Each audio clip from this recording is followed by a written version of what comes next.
Hello everyone, Tina here. I hope you're having a fantastic day. Thanks for joining me.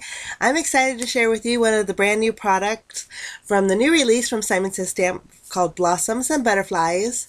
Today I get to create a project with this beautiful Mom Floral Frame Die. It covers a complete A2 size card front. So it's 4 1/4 by 5 1/2 inches, and it's super pretty. I'm going to die cut it out and show you what it looks like. You have the big bold letters of MOM in the middle, surrounded by a frame, and then you have that floral area on top and bottom. Super pretty and great for Mom's Day. Mom's Day is around the corner, so I was excited I get to play with this. Since it is a card front die, I thought we would keep it pretty simple. I know I wanted to keep the frame of this white, so I'm actually going to cut down a couple pieces of Post-it tape, and then we're going to mask off about 1/8 of an inch around my card front panel here. I'm actually masking it off on some printer paper. I'm going to color in the floral arrangement with my Copic markers, and if I use printer paper, it just makes it easier for me to twist and turn my panel while I color. I'm a twister and a turner when I color with my Copics. Okay, it's all secure and we can get to coloring. I used some shades of yellow, blues, and then I brought in a little bit of a teal color. But coloring is super basic. Some of the flowers do overlap on the leaves, so you kind of have to determine where to color. But other than that, it's just so easy to color in, and it was so fun too. The large flowers I colored in with oranges, and then the small ones I colored in with a blue, and then the little berries I colored in with a darker blue.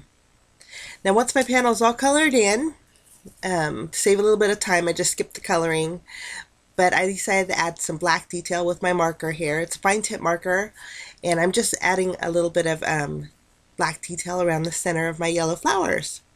I did dot the very center of those yellow flowers too, but we're going to cover those up. I'm just going to remove my Post-it tape, and you can see it leaves me a real pretty frame around my panel here. I just think blues and yellows are gorgeous. Okay, I'm going to take a piece of black cardstock and I'm going to die cut out my Mom Floral Frame once more. Since I'm leaving my Mom white, I wanted it to stand out more than it is.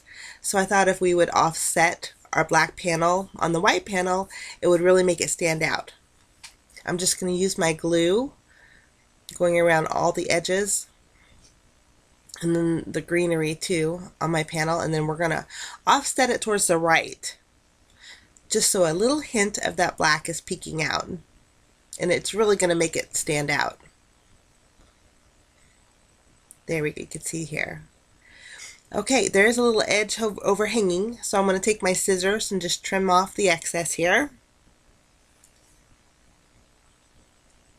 And at this point, if you wanted to create a shaker card with this, I think it'd be fantastic. But I wanted to keep mine pretty simple.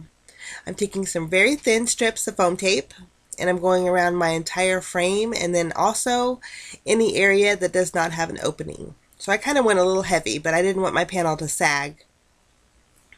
I'm just going to place this directly on an A2 size card base, and I think that just looks wonderful. Now for bells and whistles, I have these pretty pink Posh sequins. These are called Sparkling Clear sequins, and these have a pretty heavy cup on it, so I thought it'd be fun to add them to the center of my blue flowers, and they almost look like little bluebell flowers. I think it turned out neat. Okay, and then for the center of my yellow flowers, I thought we would do something a little different and bring in some seed beads. These are a matte black seed bead that I just pulled in from my stash. And I was going to use my multimedia mat to adhere them. I know this secures them really well, but my nozzle was clogged. So I'm hoping my Nuvo Deluxe adhesive will keep these in place. I'm just going to add a little cluster to each one of the center of my yellow flowers, and this is going to give me extra texture on my panel here. Once all my flower centers are added, all I have to do is add a little bit more. Of course. I thought both my flowers have a little texture to them, so we'll bring in some Nuvo jewel drops. I thought we'd bring in some Sea Breeze, these dry translucent, and there's little circle flowers. I'm going to call them flower buds, but they could be berries. But I thought this would be perfect to add a little bit of glossiness to each one of those. And then I did later on go over my leaves with my Nuvo Aqua Shimmer pen, giving them a little sparkle as well. But I didn't have to do much because it was such a pretty die, but I thank you so much for joining me, guys. The Blossoms and Butterfly release is so gorgeous. A lot of beautiful products out there, and I'll link down to the Simon shop to where you guys can check it out if you're interested. Have a great day, guys. Thank you so much for joining me, and we will see you again real soon. Bye-bye.